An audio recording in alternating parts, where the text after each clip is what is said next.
Toro story. ये कहानी है टनकपुर नामक गांव की, जहां लोग बहुत डर के मारे अपना जीवन व्यतीत कर रहे थे। रात होने पर लोग अपने घरों से बाहर नहीं निकलते थे। दरअसल वहां पर एक सरकटी चुड़ैल अपने धड़ की तलाश में रोज रात को वहां घुमा करती थी। गांव वाले उससे बहुत डरते थे। उसे जो भी इंसान मिलता, वो उस इंसान के सर को खाकर उसके धड़ में अपना सर फिट करने की कोशिश करती। एक रात बिरजू को घर आने में काफी रात हो जाती है। बिरजू सुनसान रास्ते में चल ही रहा होता है कि तभी वह सरकटी चुड़ैल वहां आ जाती है। हेलो बिरजू, छिन टपाक डम डम। अरे भागो रे भागो, साला आज का तो दिन ही खराब निकला। यह कहाँ से आ गई? अगर इसने मुझे काट लिया तो 24 सुई लगवानी पड़ेगी। भागो रे भागो भागो। अरे गांव वालों, कोई तो मुझे बचाओ बचाओ, मेरे पीछे सरकटी चुड़ैल पड़ी है। फिर बिरजू भागता हुआ अपने दोस्त आकाश के घर के आगे दरवाजे पर पहुंच जाता है और कहता है, हो हो। अरे भाई, आकाश आकाश, दरवाजा खोलो खोलो, मेरे पीछे सरकटी चुड़ैल पड़ी है। अरे कौन है भाई? कौन मर गया इतनी रात में जो दरवाजा पीट रहा है? चैन से सोने भी नहीं देते। रुक जा भाई रुक जा, अब मर मत, आ रहा हूँ। आकाश दरवाजा खोलता है और दरवाजा खोलते ही बिरजू उससे कहता है, हो, अरे भाई आकाश, मेरी मदद करो, मेरे पीछे सरकटी चुड़ैल पड़ी है। मुझे अंदर आने दो, नहीं तो वो चुड़ैल मुझे मार डालेगी। अरे नहीं नहीं बड्डे, इते ना आओ, तुम इते आ गए तो वह चुड़ैल भी इते आ जाएगी। तुम कहीं और जाओ, मैं तुम्हारी कोई मदद नहीं कर सकता। वो लोग बात कर ही रहे होते हैं कि तभी वहां वो चुड़ैल आ जाती है। फिर बिरजू दौड़ता हुआ आकाश के घर के अंदर घुस जाता है और दरवाजा बंद कर देता है। हो, हे भगवान, आज तो मर ही गया था भाई। अच्छा हुआ तूने बचा लिया। वो लोग खिड़की से झांक ही रहे होते हैं कि तभी चुड़ैल वहां आ जाती है। बचकर कहाँ जाओगे बेटा, आज तो दोनों का मरना पक्का है, किसी को नहीं छोड़ूंगी। छिन टपाक डम डम। फिर वो चुड़ैल का सर उसके घर के बाहर मंडराने लगता है। अरे भाई बिरजू, तूने तो मुझे भी फंसवा दिया यार। यह चुड़ैल तो जाने का नाम ही नहीं ले रही है। लगता है आज तेरे साथ साथ मेरा भी मरना पक्का है। वो दोनों बात कर ही रहे होते हैं कि तभी आकाश की पत्नी मीना भी जाग जाती है। अरे कौन है? कौन इतनी रात में खटपट कर रहा है?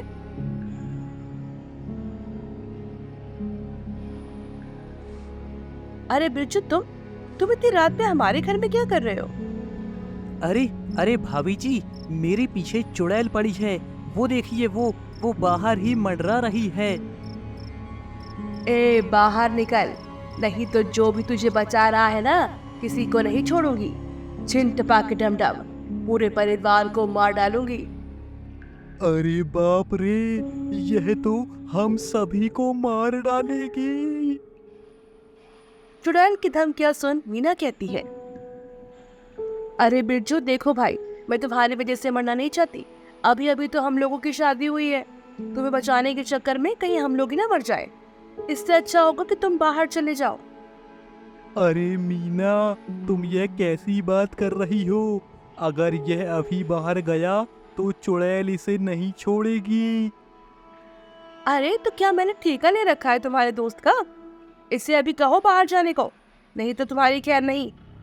ठीक है आकाश भाई, मैं ही बाहर जाता हूँ। तीनों के मरने से अच्छा है मैं अकेला ही मारा जाऊं।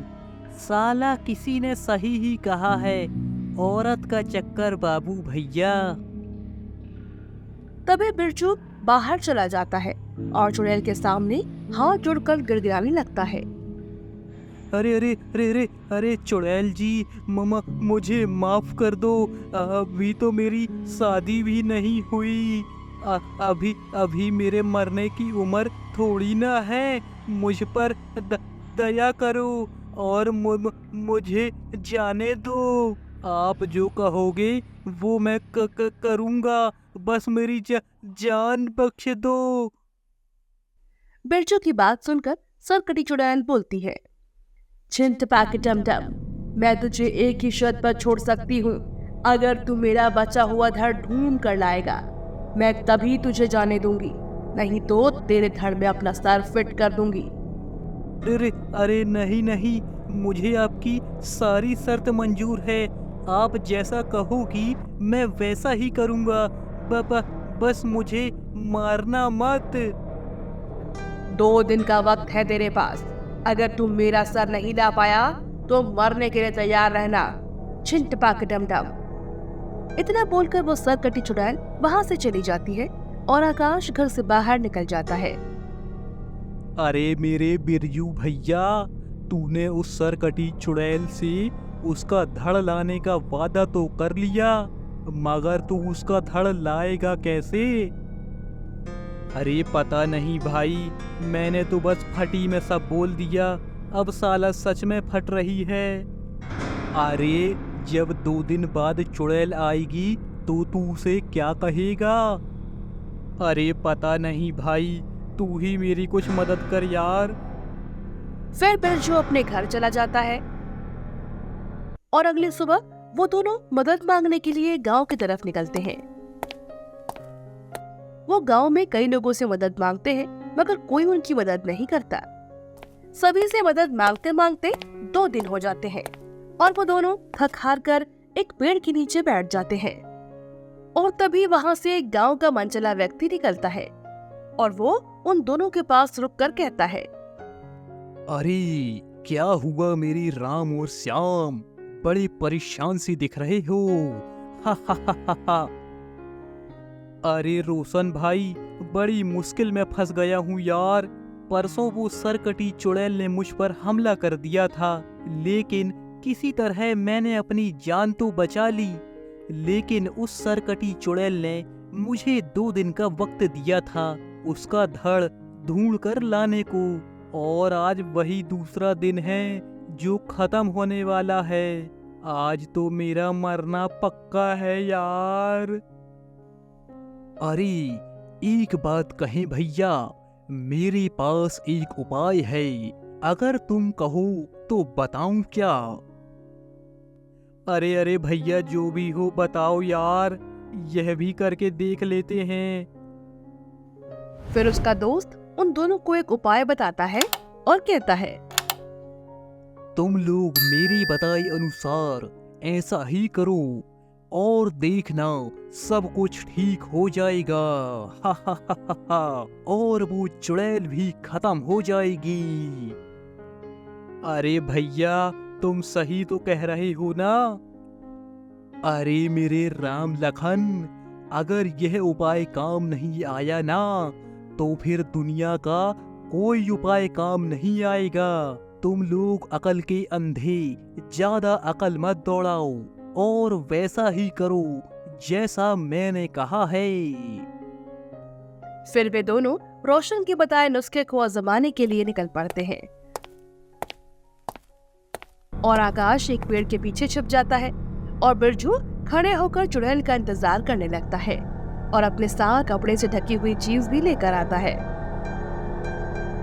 तभी चुड़ैल के आने की आवाजें आने लगती है। छिन टपाके डम डम, आज तो मजा ही आ जाएगा।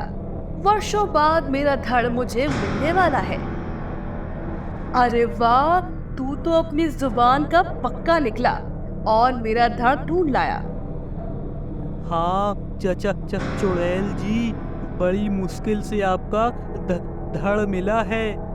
ना जाने कहाँ कहाँ किस गंदी नाली गटर में आपका यह धड़ ढूंढा, तब कहीं जाकर गटर में मिला है यह। पर इसमें कपड़ा क्यों ढका है? इसका घूंघट तो उठाओ जरा और इसका दीदार कराओ। कितने सालों से इसकी तलाश कर रही थी, अब जाकर मेरी इच्छा पूरी होगी। अपना पूरा शरीर पाकर मेरी शक्तियां कई गुना बढ़ जाएगी। हा हा हा हा हा। जल्दी हटाओ इसका पर्दा, अब मुझसे इंतजार नहीं होता। जल्दी करो। चाचा चाचा चुड़ैल जी, यह आपका धड़ कई सालों से एक गटर में दफन था, तो इस पर बहुत कीड़े और गंदगी हो गई है और इसमें से राजमा चावल की बू भी आ रही है। आपसे विनती है कि आप इसके पास आ जाइए और फिर मैं पर्दा हटा देता हूँ। फिर चुड़ैल धड़ के पास आती है और तभी पेड़ के नीचे छुपा आकाश पर्दे पर बंधा धागा खींच लेता है और पर्दा हटते ही वहाँ एक शंकर जी की मूर्ति रखी होती है, जिसे छूते ही चुड़ैल जलने लगती है। छिंटपा के डमडम, ये तूने क्या किया? मेरा सर क्यों जल रहा है? मुझे बचाओ बचाओ। चुड़ैल चिल्लाते चिल्लाते जलकर मर जाती है और गांव वालों को चुड़ैल से मुक्ति मिल जाती है। तो दोस्तों, कैसी लगी आपको हमारी कहानी? कमेंट सेक्शन में जरूर बताएं और किस तरह की कहानी आप पसंद करते हैं ये बताना ना भूलें। चैनल को सब्सक्राइब नहीं किया है तो कर लें। हम मिलेंगे एक नई कहानी के साथ। तब तक के लिए नमस्कार।